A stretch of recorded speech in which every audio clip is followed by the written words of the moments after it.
আসসালামু আলাইকুম। Yusuf CSE YouTube চ্যানেলে আপনাদের সবাইকে স্বাগতম জানাচ্ছি। ডিপ্লোমা ইন ইঞ্জিনিয়ারিং সমাপনী পরীক্ষা 2022 পরীক্ষার প্রস্তুতি পর্ব আলোচনা ধারাবাহিক টিউটোরিয়ালে আজকে আমরা আলোচনা করব এনভায়রনমেন্টাল স্টাডিজ এই সাবজেক্টের বিষয়ে। তো এই সাবজেক্টটা অনেক টেকনোলজির মধ্যে আছে। এই পরীক্ষাটা শুরু হবে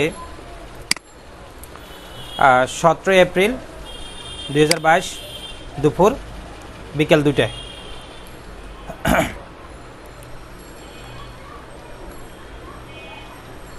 এই এনভায়রনমেন্টাল স্টাডিজ এই সাবজেক্টের প্রশ্ন প্যাটার্ন হবে টোটাল মার্ক হচ্ছে 100 মার্কের, পূর্ণ মার্ক থিওরি পরীক্ষা থাকবে 60 মার্কের, পরীক্ষার উত্তর দিতে হবে 50%, আর অতিসংক্ষিপ্ত প্রশ্ন 10টা থাকবে, প্রত্যেকটা প্রশ্নের মান 1, সংক্ষিপ্ত প্রশ্ন 10টা থাকবে, প্রত্যেকটা প্রশ্নের মান 2, রচনামূলক 5টা থাকবে, অর্থাৎ 5টা উত্তর দিতে হবে, প্রত্যেকটা প্রশ্নের মান থাকবে 6।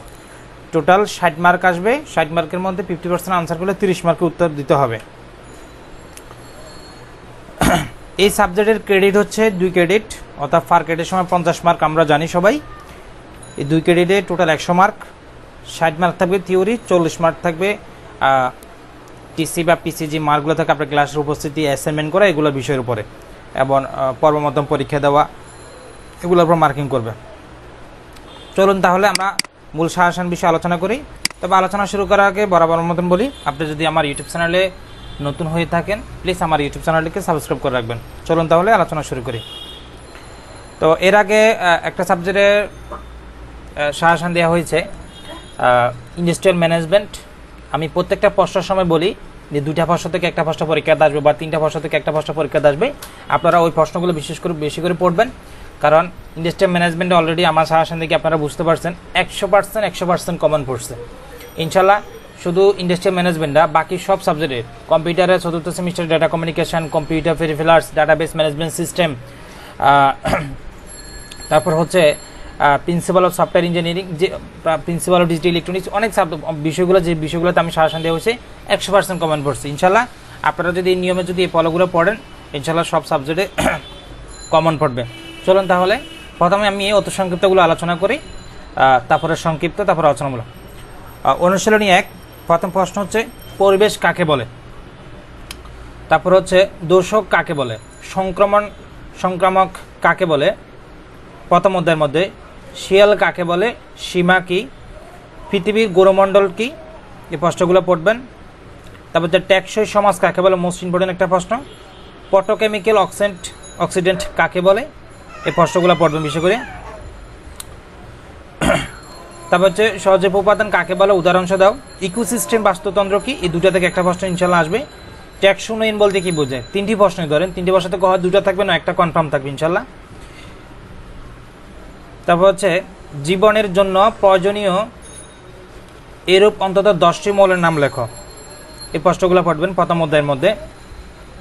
তারপর হচ্ছে দূষক ও সংক্রমণের মাঝে পার্থক্য কি, বা পরিবেশ মুখ্য উপাদানগুলো কি কি, অটোট্রফ কাকে বলে, এই প্রশ্নগুলো পড়বেন ইনশাল্লাহ। এখান থেকে 2 থেকে 3টা প্রশ্ন কমন পড়বে। দ্বিতীয় নম্বর অধ্যায়ের মধ্যে প্রাকৃতিক সম্পদ কাকে বলে, বাংলাদেশে মোট বনভূমির পরিমাণ কতটুকু, অথবা এই প্রশ্ন থেকে প্রাকৃতিক সম্পদ কাকে বলে। আরেকটা হচ্ছে বাংলাদেশের বনভূমিকে কয়টি শ্রেণীতে ভাগ করা হয়, এই প্রশ্নগুলো পড়বেন ইনশাল্লাহ, একটা কমন পড়বে।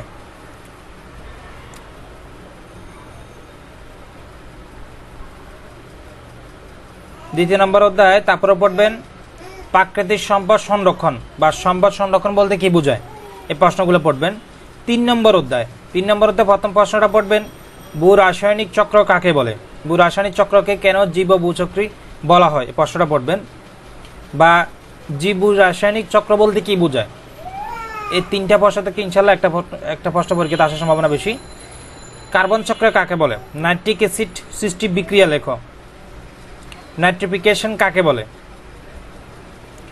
তারপর হচ্ছে পুষ্টি কাকে বলে বা উৎপাদন কাকে বলে, এই প্রশ্নগুলো থেকে কয়েকটা প্রশ্ন আসবে, যেমন পুষ্টি কাকে বলে, উৎপাদন কাকে বলে, 4টি মাইক্রোনিউট্রিয়েন্ট এর নাম লেখো। এই 3টি প্রশ্ন থেকে ইনশাল্লাহ একটা প্রশ্ন পরীক্ষাতে থাকবে। 4th নম্বর অধ্যায় বাস্তুবিদ্যা বা ইকোলজি কাকে বলে, মোস্ট ইম্পর্টেন্ট একটা প্রশ্ন, এটা 99.9% ইম্পর্টেন্ট, এই প্রশ্নটা পড়বেন ভালোভাবে। উৎপাদক কাকে বলে, বাস্তুতন্ত্রের উপাদান কি কি, এগুলো সবগুলো 4th নম্বর অধ্যায় আছে, এগুলো ভালো করে পড়বেন। তারপর হচ্ছে ক্লাইম্যাক্স কমিটি কাকে বলে, প্লাংটন কাকে বলে? নেকটন। তারপর হচ্ছে থ্রেডেন্ট প্রজাতি কাকে বলে? জীববৈচিত্র্য কাকে বলে? এই প্রশ্নগুলো পড়বেন ইনশাআল্লাহ, এগুলো থেকে দুই একটা কমন পড়বে। ৫ম নাম্বার অধ্যায় ও ৪র্থ নাম্বার অধ্যায় আর কয়েকটা প্রশ্ন আছে, যেমন খাদ্য শিকল কি, খাদ্য জালিকা কি, এই প্রশ্নগুলো পড়বেন। তা বায়োজিওগ্রাফি কাকে বলে? এইগুলো এই 3টা থেকে একটা প্রশ্ন ইনশাআল্লাহ থাকবে পরীক্ষায়। বাস্তুতন্ত্র ও তারপর অজীব উপাদানসমূহ কি কি, জীবের পারস্পরিক নির্ভরশীলতা সংজ্ঞা দাও, বাস্তুতন্ত্রের প্রভাবকগুলো কয় প্রকার ও কি কি, বায়োটিক বা অ্যাবায়োটিক কাকে বলে, এই প্রশ্নগুলো পড়বেন। ৫ম নাম্বার অধ্যায় আছে বায়ুমণ্ডল কি, শব্দের উৎপত্তি হয় কিভাবে, মোস্ট ইম্পর্টেন্ট একটা প্রশ্নগুলো পড়বেন। বায়ু দূষণের উৎস কি কি। ৬ষ্ঠ নাম্বার অধ্যায় পড়বেন পানি কি, পানি ভৌত বৈশিষ্ট্য বলতে কি বুঝে, দুটো থেকে একটা প্রশ্ন ইম্পর্টেন্ট আছে। তারপর হচ্ছে ইটিপি কি বা ইটিপি প্লান্টের প্রয়োজনীয়তা লেখো, এই প্রশ্নটা পড়বেন। ইউট্রোফিকেশন কাকে বলে, পেস্টিসাইড কথা প্রকার কি কি, বিওডি বৃদ্ধি পায় কেন, এই 3টি প্রশ্ন থেকে একটা প্রশ্ন ইম্পর্টেন্ট আছে। ৭ম নাম্বার অধ্যায় যাবেন। ৭ম নাম্বার অধ্যায় আছে মাটি কি, মাটির উপাদান কি কি। তারপর হচ্ছে পলিমাটি, দোআঁশ মাটি এবং হিউমাস কাকে বলে, এই 3টি থেকে একটা প্রশ্ন। মাটি বা মাটি উপাদানের প্রধান উপাদানগুলো কি কি, এই 2টি থেকে একটা প্রশ্ন ইনশাআল্লাহ, এখান থেকে 2টা প্রশ্ন থাকবে। ৭ম নাম্বার অধ্যায়ের মধ্যে আছে পরিপোষক চক্র বলতে কি বোঝায়, 90% ইম্পর্টেন্ট প্রশ্নটা পড়বেন। ৮ম নাম্বার অধ্যায় আছে আরেকটা প্রশ্ন পড়বেন মানব দেহ রোগ সৃষ্টিকারী মৃত্তিকার বসবাসরত 2টি জীবাণুর নাম লেখো। ৮ম নাম্বার অধ্যায় পড়বেন রিফিউজ কাকে বলে। তারপর হচ্ছে রাবিশের সংজ্ঞা দাও বা রাবিশ বলতে কি বোঝায়। ট্রাস্ট বা আবর্জনা কাকে বলে। 4R মানে কি, প্রশ্নটা মোস্ট ইম্পর্টেন্ট, এই প্রশ্নটা ভালো করে পড়বেন। 4R মানে বলতে কি বোঝায়। কঠিন বর্জ্য কাকে বলে। ৮ম নম্বর অধ্যায় আছে পরিবেশের বাসা পুনরাবর্তন বলতে কি বোঝায় বা পুনরাবর্তন কি।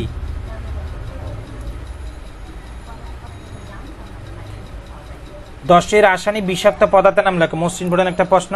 কঠিন বর্জ্য বা পুনরুদ্ধারকৃত 5টি সম্পদের নাম লেখো। 9ম নাম্বার অধ্যায় পড়বেন পরিবেশ নীতি কাকে বলে বা পরিবেশ পীড়ন কাকে বলে। মোস্ট ইম্পর্টেন্ট একটা প্রশ্ন নগরায়ন কি বা নগরায়ন প্রক্রিয়া কি কি শর্ত কার্যকর করতে হয়। পরিবেশের উপর শিল্পায়নের প্রভাব কি, মোস্ট ইম্পর্টেন্ট একটা প্রশ্ন। নগরায়ন কি বা নগরায়নের প্রক্রিয়া কি শর্ত, আরেকটা হচ্ছে পরিবেশের শিল্পায়ন, 2টা প্রশ্ন থেকে 100% পরীক্ষা থাকবে ইনশাআল্লাহ একটা। তারপর হচ্ছে 10 নম্বর অধ্যায় আছে 10তম অধ্যায় গ্রিন হাউস কাকে বলে বা গ্রিন হাউস গ্যাস কি বা গ্রিন হাউসের তালিকা কি, 2টা প্রশ্ন থেকে একটা প্রশ্ন ইনশাআল্লাহ থাকবে। গ্রিন হাউসের প্রতিক্রিয়া কি, এখান থেকে 2 থেকে 3টা প্রশ্ন থাকবে, ভালো করে পড়ে নেবেন। ওজোন স্তর কি বা অনেক সময় আসতে পারে O3 কি, অ্যাসিড বৃষ্টি কি, বায়ুমণ্ডল ওজন ঘনত্ব কি, ঘনত্ব কত। ওজোন স্তরকে প্রাকৃতিক সৌর পর্দা বলা হয় কেন, মোস্ট ইম্পর্টেন্ট, এটা অনেকবার পরীক্ষাতে বারবার আসে, এগুলোতে পড়বেন। ওজোন স্তরে ক্ষয়ের 4টি কারণ লেখো। তেজস্ক্রিয় দূষণ বা কি বা কাকে বলে বা প্রাকৃতিক দুর্যোগ কাকে বলে, সাইক্লোন কাকে বলে বা টর্নেডো কি, এগুলো পড়বেন। 11তম অধ্যায় আছে পরিবেশ কাঠামো বলতে কি বোঝায়, মোস্ট ইম্পর্টেন্ট একটা প্রশ্ন। এনভায়রনমেন্টাল অডিটিং কয় ধরনের। নিএমএফ এর অর্থ কি বা NEMF এর অর্থ কি, পূর্ণ অর্থ কি। কমলার ক শ্রেণীর 3টি ইন্ডাস্ট্রির নাম লেখো, এই প্রশ্নগুলো পড়বেন, এগুলো ইম্পর্টেন্ট আছে। তারপর হচ্ছে সংক্ষিপ্ত প্রশ্ন, অতি সংক্ষিপ্ত যে প্রশ্নগুলো পড়লাম এই প্রশ্নগুলো ইনশাআল্লাহ এগুলাই পড়বেন, ইনশাআল্লাহ কমন পড়বে। সংক্ষিপ্ত প্রশ্ন পরিবেশ শিক্ষার গুরুত্ব লেখো। পৃথিবীর প্রাকৃতিক চক্রগুলোর নাম লেখো। প্রাকৃতিক পরিবেশ বা মনুষ্য সৃষ্টি পরিবেশের মধ্যে পার্থক্য লেখো।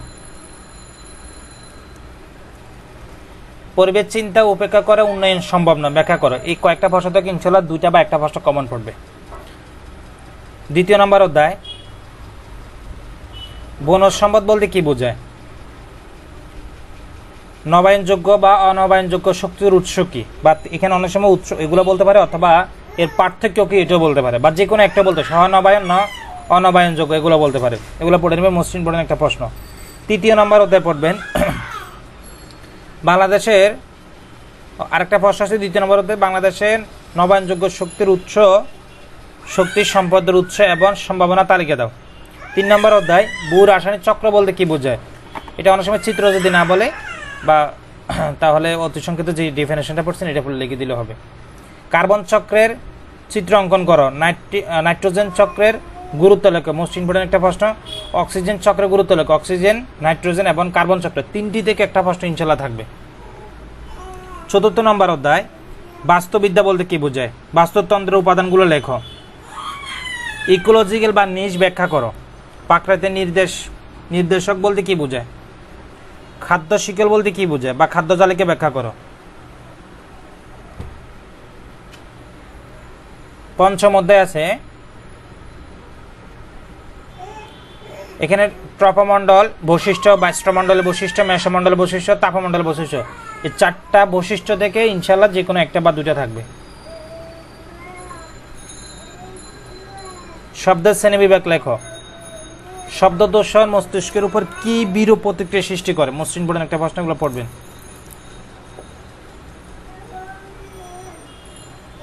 6ষ্ঠ অধ্যায় ইউট্রোফিকেশন কিভাবে হয় বা ইউট্রোফিকেশনের কারণ উল্লেখ করো। মোস্ট ইম্পর্টেন্ট একটা প্রশ্ন। পানি ব্যবহার উল্লেখ লেখো। পানি একটি সার্বজনীন দ্রাবক। এই 3টি প্রশ্ন থেকে একটা প্রশ্ন ইনশাল্লাহ থাকবে। পানি দূষণের উৎসগুলোর নাম লেখো। পানি কিভাবে দূষিত হয় ব্যাখ্যা করো। 7ম নম্বর অধ্যায় থাকবে মাটি ক্ষয়ের কারণ বর্ণনা করো। 8ম নম্বর অধ্যায় কঠিন বজ্রের শ্রেণীবিভাগ চকের মাধ্যম দেখাও। কঠিন বজ্রের শ্রেণীবিভাগ চকের মাধ্যমে দেখাও, এই প্রশ্নটা পড়বেন। ব্যাকওয়ার্ড পদ্ধতি বলতে কি বোঝায়? বজ্র অপসারণে ডিপ ওয়েল ইনজেকশন পদ্ধতি ব্যবহার লেখো। শহরে বজ্র ব্যবস্থাপনা কৌশল সংক্ষেপে বর্ণনা করে, এই প্রশ্নটা খুবই ইম্পর্টেন্ট। কঠিন বজ্র পদার্থের উৎস বা সংগ্রহ পদ্ধতি বর্ণনা করো। কঠিন বজ্র পদার্থের পুনরাবর্তন বর্ণনা দাও। মানুষের স্বাস্থ্যের উপর ক্ষতিকর বিষাক্ত রাসায়নিক পদার্থগুলোর নাম লেখো। বিষাক্ত পদার্থের শ্রেণীবিন্যাস দেখাও। এই কয়েকটা প্রশ্ন আছে 8 নম্বর অধ্যায়, এখান থেকে 2টা বা 3টি প্রশ্ন পরীক্ষা থাকবে। 9 নম্বর অধ্যায় আছে নগরায়ন কারণগুলো লেখো বা শিল্পায়ন কারণগুলো লেখো। শিল্পায়ন এবং নগরায়ন এই 2টা থেকে একটা প্রশ্ন 100% থাকবে। 10 নম্বর অধ্যায় আছে গ্রিনহাউস গ্যাসের তালিকা বা গ্রিনহাউস ও গ্রিনহাউস ইফেক্ট বলতে কি বোঝায়? গ্রিনহাউস গ্যাস হিসাবে সিএফসি এর ভূমিকা লেখো। 3টি প্রশ্ন থেকে 2টা প্রশ্ন পরীক্ষা থাকবে বা একটা থাকবে। আর একটা হচ্ছে ওজোন স্তর সম্পর্কে, ওজোন স্তর গুরুত্ব লেখো। ওজোন স্তর ধ্বংসকারী বস্তু তালিকা লেখো।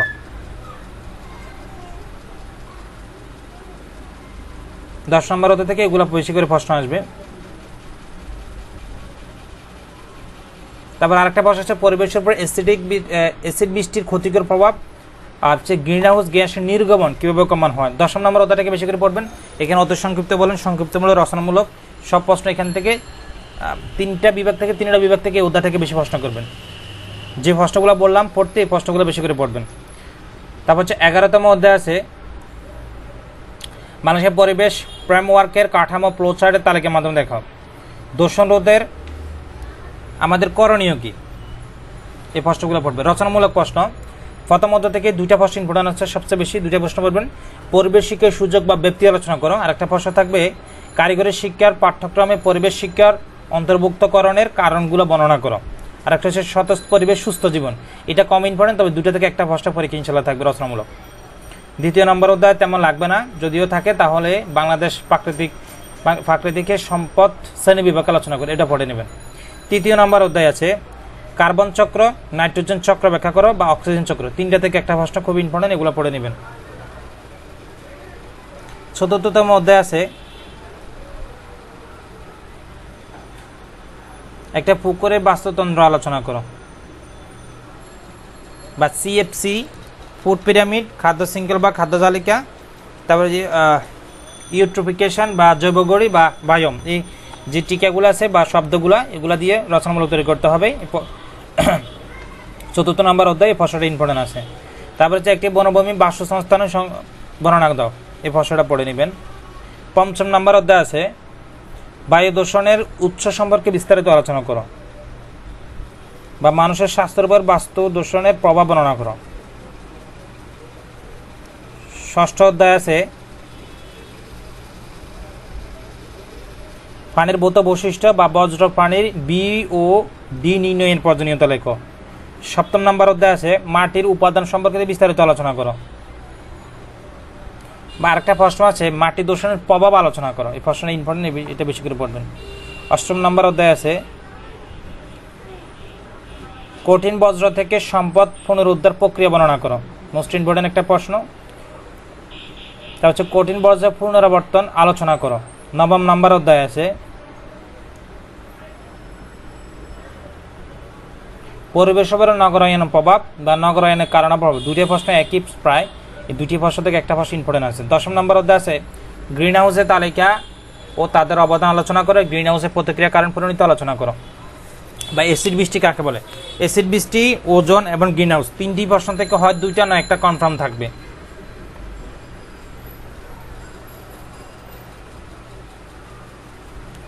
11তম অধ্যায় আছে পরিবেশ সংরক্ষণের প্রধান প্রধান ধারাগুলো লেখো।